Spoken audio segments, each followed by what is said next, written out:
50 à 60 000 personnes meurent chaque année en France d'un arrêt cardiaque ou mort subite. Tout le monde est concerné. Et malheureusement, l'arrêt cardiaque ne prévient pas toujours. Aujourd'hui, nous pouvons agir. Rien n'est plus décevant pour un urgentiste que d'arriver trop tard. Trop tard pourquoi? Parce que personne n'a rien fait avant qu'on arrive. Qui doit faire? Le médecin? Ben non, il n'est pas là. Le premier témoin? Oui. Actuellement, seuls 3 à 5% des victimes d'arrêt cardiaque survivent. On a 10 minutes pour agir. Chaque minute perdue, c'est 10% de chance de survie en moins. En formant 30% de la population, 3 fois plus de victimes d'arrêt cardiaque seraient sauvées. Le défibrillateur, c'est comme l'extincteur, il en faut partout.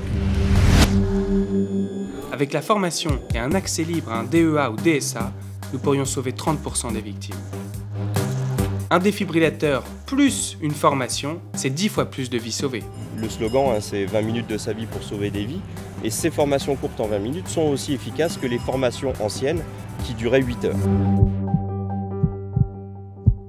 Un défibrillateur automatique est un appareil portable fonctionnant au moyen d'une batterie dont le rôle est d'analyser l'activité du cœur d'une personne en arrêt cardio-respiratoire. Autrement dit, en arrêt cardiaque.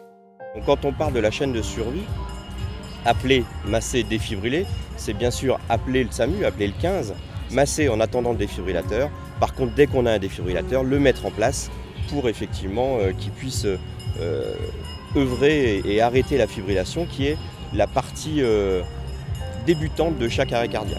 C'est le décret de loi du 4 mai 2007 qui a autorisé tout citoyen, même non médecin, à utiliser un défibrillateur qui permet maintenant de mettre à disposition du public des défibrillateurs cardiaques dans la ville, dans les petites communes, dans les gymnases, dans les écoles, pour pouvoir agir face à cet arrachement à la vie que peut être l'arrêt cardiaque. Le défibrillateur, dans ce cas un entièrement automatique, va faire une analyse de l'électrocardiogramme et va détecter la fibrillation ventriculaire. En cas de fibrillation ventriculaire, on va avoir un choc qui va être délivré automatiquement par l'appareil. Ensuite, l'appareil va nous rappeler qu'il faut faire des gestes de survie en attendant, à savoir le massage cardiaque pendant 2 minutes en continu jusqu'au prochain cycle d'analyse de l'électrocardiogramme et qui va ensuite rechoquer si besoin. La formation doit être instruite dès le plus jeune âge et renouvelée régulièrement. De 10 ans à 100 ans, tout le monde peut être formé.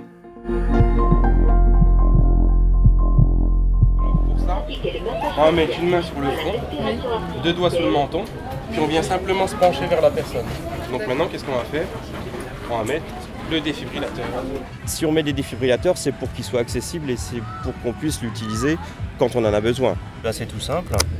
On l'ouvre, donc c'est bien OK, et on appuie sur On.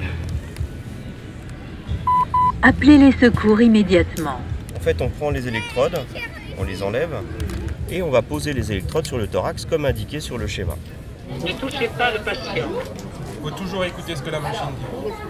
Le talon de la main, après l'autre main de la ceinture. Voilà. Tu te mets bien au-dessus de la... Une fois sur 3, quand le cœur repart, il n'y a pas de séquelles. Si on formait 30% de la population aux gestes qui sauvent avec des défibrillateurs, on pourrait sauver 5000 vies sur les 60 000 arrêts cardiaques qui ont lieu chaque année en France. Et le premier témoin, c'est tout le monde. Donc c'est pas quelqu'un qui doit être formé, c'est tout le monde qui doit être formé. C'est très important si ça peut sauver des vies.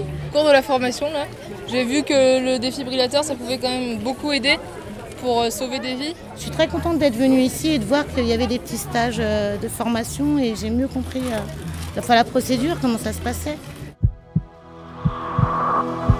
Le gros intérêt de cet appareil, c'est qu'on va pouvoir le mettre dans les mains de tout le monde puisque c'est pas dangereux. Je me rappelle quand j'étais plus petit et puis que j'avais fait des cours de secourisme comme tout le monde, les moniteurs de l'époque me disaient « Ouh là là, si t'as pas le diplôme, ne fais rien, ça peut être dangereux ». En quoi ça peut être dangereux? Il est déjà mort, ça peut pas être pire. Tout ce qu'on peut faire, quoi qu'on fasse, ça permet de le ressusciter et ça permet de faire quelque chose. Il faut faire. Il vaut mieux faire que rien faire. L'acte citoyen, c'est ça, c'est aider son prochain. Utiliser un défibrillateur, c'est pouvoir redonner la vie à quelqu'un, la vie qu'on pourra pardonner si on attend que les secours organisés arrivent, et on sait très bien qu'ils arrivent toujours trop tard.